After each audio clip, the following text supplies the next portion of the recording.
மனுஷன் எதுக்காக இப்படி நாயாட்டம் நாக்க தொங்க போட்டு அலையிறான்? காசு, பணம், தோட்டம், துறவு, பங்களா, வீடு, வாச, பொண்டாட்டி, புள்ள, பேரன், பேத்தி, எதுக்குன்றேன்? இதெல்லாம் ஏதாவது நம்ம கூட வரப்போகுதா? எப்படி அம்மனமா பிறந்தமோ அதே அம்மனமா தான் குளிக்கல போட போகிறேன். அருணா கயிறை கூட வெட்டி பிடி தான் போடுவாங்க. அதுக்குள்ளே ஏன் இந்த அலைச்சி அலையணும்? முட்டோண்டு வரப்புக்கு அடிச்சுக்கிறேன். நடந்து வர பாதை அதில் என்ன பங்களாவாக கட்ட முடியும்? அதுக்கு இவன் 5 லட்ச ரூபா, அவன் 5 லட்ச ரூபா கோர்ட்டுக்கு செலவு பண்ணிட்டு 2 நாயும் தெருவில் தர்றேன், வீடு இல்லாமல். இதில் விட்டு கொடுத்து போயிருந்தா கெட்டு போகாமல் இருக்கலாம்ல. அதுக்குத்தான் முன்னோர்கள் சொன்னார்கள், ஊரும் சொந்தமில்லை, உறவும் சொந்தமில்லை, பேரும் சொந்தமில்லை, யாரும் சொந்தமில்லை, எதுவும் சொந்தமில்லை. எங்க பேரு சொந்தமில்லைன்னு சொல்லாதீங்க, மற்றதெல்லாம் சொல்லுங்க, ஒத்துக்குருவோம். சரி, பேரு சொந்தம் தான். முத்துராஜை பாத்தியலா, ஆமா, சுரேஷை பாத்தியலா, பிரகாசை பாத்தியலா, கர்ணனை பாத்தியலா, ஹரிஹரனை பாத்தியா, எனக்கு சொல்லுவா இல்லை, பேரு தானே. இந்த பேர் நமக்கு சொந்தம் நினைக்கிறியா? சொந்தம் தானே. அது எது வரைக்கும் சொந்தம் தெரியுமா? அந்த பேரு அவ்வளோதான். மூச்சு நின்றுச்சுன்னா எல்லா பயலுக்கும் ஒரே பேர் தான். பணத்தை எப்போ தூக்குறாங்க? யாராவது முத்துராஜை தூக்கலையா, ஹரிஹரனை தூக்கலான்னு கேட்டானா? அதெல்லாம் கேட்க மாட்டான். பணம்னா கூட ரொம்ப நீளமாக இருக்கான், 2 எழுத்துல முடிக்கிறான். எப்படி பாடி எப்போ எடுக்கிறாங்க? நம்ம பூரா பாடியாக போகிறோம்னு தெரியாமல் இந்த கேடி வேலை ஏன் பார்க்கணும்? அதாவது சரி, பேரு தான் சொந்தம் இல்லை, சரி, கட்டிக்கிட்டமே பொண்டாட்டி அவ சொந்தமா? கடைசி வரைக்கும் கூட வருவாளா? உண்மையில வருங்க, சொல்லுவா, என் ஜாமி, என் தங்கம், நீ இல்லைன்னா அடுத்த நொடி நான் உடங்கட்டை ஏறிடுவேன்பா. மசூரில் ஏறுவா உடங்கட்டை, முச்சந்தி வரைக்கும் வருவா. ஐயோ என் சீமா, என் ஜாமியாம்பா, அவ்வளோதான். ஒரு சொம் தண்ணி ஊற்றி விட்டு போட்டு மறுநாள் 100 நாள் வேலைக்கு கிளம்பிடுவான். எதுக்கு? சோத்துக்கு வழி போய்த்தானே ஆகணும். சரி, பொண்டாட்டி சொந்தம் இல்லை, நம்ம பெத்தமே பிள்ளை, அவன் நேரம் ரத்தம் ஜதையுமா நம்ம கூட வந்து நிற்கிறான். அவன் கடைசி வரைக்கும் நம்ம கூட வருவான் நம்ம நினைப்பான். அவன் எங்கே வருவான்? கொல்லி வைக்க வரைக்கும் அங்கே நிற்பான். அடுத்த செகண்ட் ஒயின் ஷாப்பில் தான் இருப்பேன். வேலை பார்க்கல, சோகத்தை இறக்குறான். இப்படி எதுவும் நம்ம கூட வராது. நம்ம கூட வருவது 2. என்னது? செஞ்ச பாவம், புண்ணியம். இந்த புண்ணியத்தை நம்ம எப்படி சேர்க்கலாம்? உங்களுக்கு ஒரு சின்ன கதை சொல்லட்டா? சொல்லுங்க. எங்கள் வீட்டுக்கு பக்கத்தில் ஒரு பொம்பளையாள், ஒரு 35-40 வயசு இருக்கும்.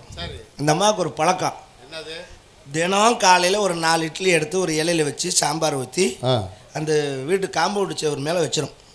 அது காக்கா எடுத்துகிட்டு போனாலும் சரி, குருவி எடுத்துகிட்டு போனாலும் சரி, மனுஷன் எடுத்துகிட்டு போனாலும் சரி, நம்ம செய்கிற கடமைன்னு வச்சிடும். சரி, இதை தினம் ஒரு கூணு விழுந்த கிழமை நடக்க முடியும். எப்படி தான் கூணு விழுந்த கிழமை வருவாப்புல, அந்த 4 இட்லி இலையோடு எடுத்துக்குவாப்புல, எடுத்துக்கிட்டு என்னமோ முணுன்னு சொல்லிட்டு போவாப்புல.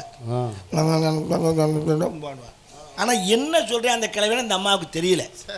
2-3 நாள் பார்த்துச்சு. 4ஆம் நாள் இட்லியை வச்சு போட்டு சாமோடு செவத்துக்கிட்டு காதை வச்சு நின்றுக்குச்சு. என்ன சொல்கிறான்னு கேட்போம். இந்த கிழமை என்ன சொன்னான் தெரியுமா? நீ செஞ்ச பாவம் உன்னோட, நீ செஞ்ச புண்ணியம் வீடு தேடி வரும்ட்டு போனேன். இந்த அம்மாவுக்கு கோவம் வந்துருச்சு. டெய்லி 4 இட்லி வைக்கிறான், மகராசி நல்லா இருக்கணும்னு சொன்னான் அந்த கழுட்டு பையன். கண்டிப்பாக நீ செஞ்ச பாவம் உன்னோடங்கிறான், நாளைக்கு வரட்டும் உனக்குன்னு மறுநாள் விஷத்தை கலந்து இட்லியை வச்சு விடுவான். கழுட்டு தாயிலி சாகட்டும்னு விஷத்தை இட்லியில் தடவிருச்சு.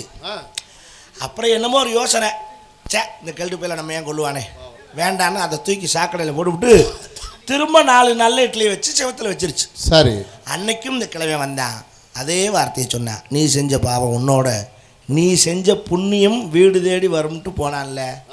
ஒரு 1 மணி நேரம் கழிச்சு இந்த அம்மா வீட்டு கதவை தட்டுற சத்தம் கெடுச்சு. யாருன்னு கதவை திறந்து பார்த்தா அந்த அம்மாவுடைய மகன் அழுக்கு வேட்டியோட வேர்க்க வருவருக்கு வந்து நின்னான். என்னடா சாமின்னு, சம்பாரிச்சிட்டு வரலான்னு போனேம்மா, கையில் இந்த காசெல்லாம் போச்சு, போட்டிருந்த நகை நட்டெலாம் பிடுங்கிட்டாங்க, பசி மயக்கம், சாக தெரிஞ்ச மயங்கி கீழே விழுந்தேன். யாரோ ஒரு கூணு விழுந்த கிழமை ஒரு 4 இட்லியை கொண்டாந்து கொடுத்து என் பசியை போக்குனார். அதனால தான் வந்து சேர்ந்தேன். அப்போ தான் இந்த அம்மாளுக்கு பற்றி வந்துச்சு, நம்ம வச்ச இட்லியை தானே இந்த கிழமை இந்த பையில் கொடுத்துருக்கேன். இந்நேரம் விஷம் வச்ச இட்லியை கொடுத்துருந்தா நம்ம வயலுக்குள்ளே கொடுத்து கொண்டிருப்பேன் போச்சு. இப்போ நீ செஞ்ச பாவம் உன்னோட, நீ செஞ்ச புண்ணியம் வீடு தேடி வரும்னா, மையம் வந்துட்டானா வீடு தேடி. இப்படி சேர்க்கணும் புண்ணியத்தை. இது கூட கஷ்டம்னா சிம்பிளாக ஒரு வேலை சொல்கிறேன். என்னது? நீங்கள் உட்காந்து பார்க்குறீங்களே, இந்த நொடி மாத்திரம்தான் உங்களுக்கு சொந்தம். அடுத்த நொடி என்னாகும் நமக்கு தெரியாது. தூங்குகிற போது வாங்குகிற மூச்சு சொல்லி மாறி போனாலும் போச்சு. இங்கே படுத்திருக்காலாம் எந்திரிச்சாத்தான் உண்மை, இல்லைன்னா இல்லை. பயப்படாது, எந்திரிச்சிருவாங்க. ஒரு பேச்சுக்கு தான் சொன்னேன். அது மாதிரி எது நடக்கும் நமக்கு தெரியாது.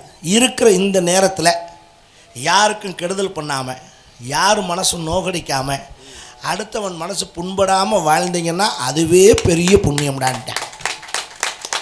அன்றாடம் சாமிகிட்ட நீங்கள் கும்பிட வேண்டியது ஒன்றே ஒன்று தான். என்னது? எனக்கு படிப்பை கொடு, காசை கொடு, பணத்தை கொடுன்னு கேட்காதீங்க. அதெல்லாம் நீங்களாக சேர்த்துக்கிறது, சாமி கொடுக்கறது அல்ல.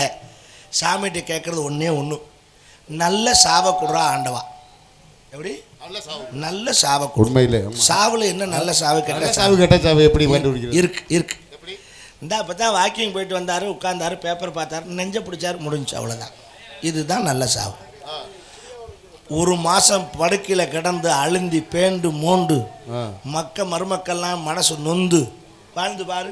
10 நாள் படுக்கையில் படுத்துட்டீங்கன்னா உன்னைய தங்கம் ஜாமீன்னு கொஞ்சம் பொண்டாட்டி சொல்லுவா. என்ன சொல்லும்?